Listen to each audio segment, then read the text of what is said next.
Hello guys, welcome back to our channel. Today இந்த வீடியோ பார்க்க போகிறோம் அப்படின்னு பார்த்தீங்கன்னா கொத்து பரோட்டா தான் செய்ய போகிறோம். நம்ம கடைகள்லாம் பார்த்தீங்க அப்படின்னா தோசைக்கல், பெரிய கல்லில் வச்சு கிளாஸை வச்சு அடிப்பாங்க, தோசை கரண்டியை வச்சு குத்தி இந்த மாதிரி ரெடி பண்ணி தருவாங்க. கொத்து பரோட்டா வந்து நம்ம அந்த ஸ்டைலெலாம் இல்லாமல் நம்ம வீட்டிலையே ஈஸியான மெத்தடில் கடாயில் செய்ய போகிறோம்.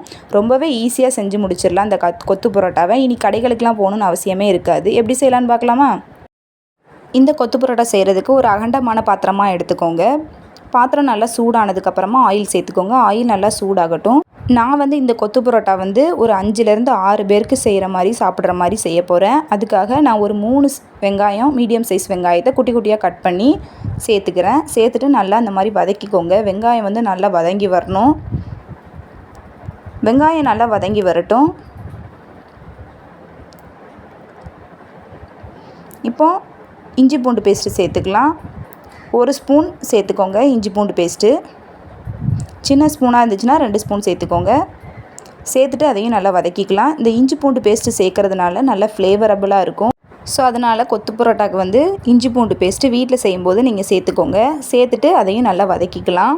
வதக்கும்போது நல்லா வாசனையாக இருக்கும். இப்போ வந்து ஒரு 2 பச்சை மிளகாவை குட்டி குட்டியாக அந்த மாதிரி கட் பண்ணி உள்ளே சேர்த்துக்கலாம். காரத்துக்கு ஏற்ற மாதிரி பச்சை மிளகா சேர்த்துக்கலாம். சேர்த்துட்டு வதக்கிக்கலாம். இப்போ வந்து ஒரு 2 மீடியம் சைஸ் தக்காளி, பழுத்த தக்காளியாக கட் பண்ணி குட்டி குட்டியாக அதையும் உள்ளே சேர்த்துக்கலாம். சேர்த்துட்டு அதையும் நல்லா வதக்கிக்கலாம். தக்காளி நல்லா வதங்கி வரணும். அந்த அளவுக்கு நல்லா வதக்கிக்கோங்க. இப்போ தக்காளி ஓரளவுக்கு வதங்கினதுக்கப்புறமா வந்து முட்டை வந்து நான் 5லேருந்து 6 பேருக்கு செய்கிறேங்கிறதுனால நான் 4 முட்டை சேர்த்துருக்கேன். உங்கள் குவான்டிட்டிக்கு ஏற்ற மாதிரி நீங்கள் வந்து முட்டையோட அளவையும் சேர்த்துக்கோங்க. 3 பரோட்டாவுக்கு மோஸ்ட்லி 1 முட்டை அப்படின்னு சேர்ப்பாங்க ஒரு சிலர். 2 பரோட்டாவுக்கு 1 முட்டை அப்படின்னு சேர்ப்பாங்க. உங்களோட விருப்பத்துக்கு ஏற்ற மாதிரி நீங்கள் முட்டையோட அளவையும் குறைச்சிக்கலாம், கூட்டிக்கலாம். அது உங்களோட விருப்பம்தான். எல்லா முட்டையும் நான் உடச்சி ஊற்றிக்கிறேன்.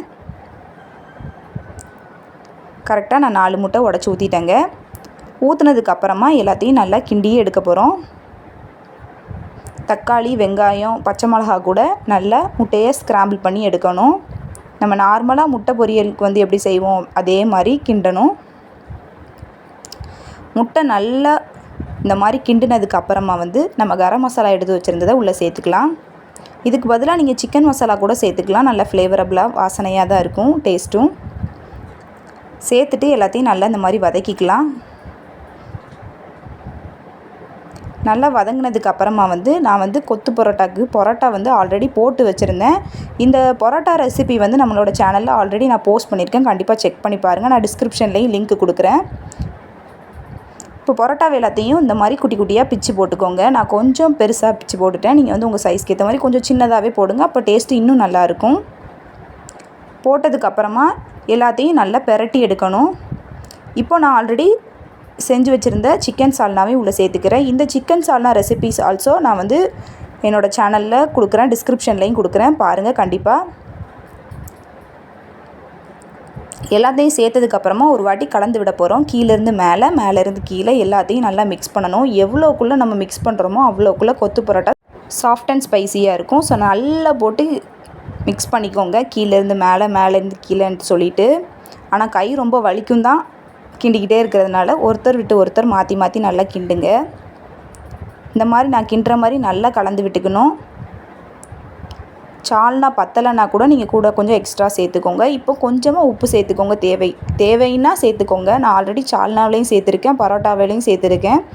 இருந்தாலும் இதில் வந்து கம்மியாக இருக்கும் அப்படிங்கிறதுனால நான் வந்து கொஞ்சம் சேர்த்துருக்கேன். உங்களுக்கு தேவை இல்லைன்னா கூட ஸ்கிப் பண்ணிக்கலாம். உப்பு சேர்த்துட்டு எல்லாத்தையும் நல்லா ஒரு வாட்டி மறுபடியும் நல்லா பெரட்டிக்கலாம். எல்லாத்தையும் நல்லா கலந்து விட்டுக்கணுங்க. பார்க்கவே அவ்வளோ ஸ்பைஸியாக டெம்ப்ட் ஆகுது. கொத்து பரோட்டா வந்து இனிமேல் வந்து கடைகளுக்கு தான் போய் வாங்கணுங்கிற அவசியம் இல்லை. வீட்டிலையே இனிமேல் ஈஸியாக செய்யலாம் இந்த மெத்தடில். கண்டிப்பாக இந்த மெத்தடை ட்ரை பண்ணி பாருங்கள். டேஸ்ட் அட்டகாசமாக இருக்கும். இப்போது நல்லா எல்லாத்தையும் சேர்த்து நல்லா கிண்டி எடுத்தாச்சு. ஒரு 5 to 10 மினிட்ஸ் வரைக்கும் ஆகுங்க அந்த மாதிரி கிண்டி எடுக்கிறதுனால. அவ்வளோதான், ரெடி ஆயிடுச்சு நம்மளோட கொத்து பரோட்டா. டேஸ்ட் அட்டகாசமாக இருக்கும். இந்த மாதிரியான இன்ட்ரெஸ்டிங்கான வீடியோஸ் பார்க்குறதுக்கு நம்ம சேனலை ஃபாலோ பண்ணுங்கள். நெக்ஸ்ட் வீடியோவில் பார்ப்போம் guys. Thank you, bye.